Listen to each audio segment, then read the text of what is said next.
Spain سے خبر شامل کرتے ہیں ہماری سچ نیوز ایچ ڈی کے نمائندہ ممتاز سہوترا سے۔ سفیر پاکستان ٹوکیو امتیاز احمد اپنی ملازمت مکمل کرنے کے بعد ریٹائرڈ ہو گئے۔ کشمیر یکجہتی فورم جاپان کے چیئرمین شاہد مجید ایڈووکیٹ کی طرف سے خوبصورت تقریب۔ سفیر پاکستان ٹوکیو امتیاز احمد کو ایوارڈ اور شرکاء کی طرف سے پھول پیش کیے گئے۔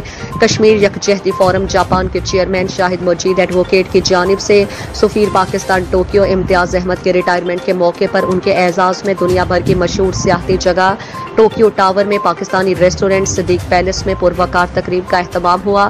جاپان بھر کے دور دراز کے علاقوں سے کمیونٹی کی نمایاں شخصیات سمیت سفارت خانہ پاکستان ٹوکیو کی ڈپٹی مشن آف چیف محترمہ Ismat Hassan Sial, defence attache Imran Ali, commercial counsellor Tahir Cheema, press counsellor Farooq Rafiq, community welfare attache آشیچ Luqman, national bank of Pakistan Tokyo کے general manager Zaheer uddin Babar, P I A کے senior officer Rana Waheed, N H A کے جاپان یا موری شمبن اور دیگر دوستوں نے شرکت کی۔ میزبان شاہد مجید ایڈووکیٹ نے سفیر پاکستان ٹوکیو امتیاز احمد کے سفارتی خدمات کو سراہتے ہوئے خراج تحسین پیش کرتے ہوئے کشمیر یکجہتی فورم جاپان کی جانب سے ایوارڈ دیا گیا اور کہا کہ سفیر پاکستان ٹوکیو کشمیر کے لیے توانا آواز تھے۔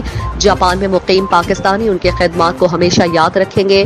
سفیر پاکستان ٹوکیو نے کشمیر یکجہتی فورم جاپان کے چیئرمین شاہد مجید ایڈووکیٹ کا شکریہ ادا کرتے ہوئے کہا کہ میں آخری دم تک کشمیر کاز کے لیے آواز بلند کرتا رہا۔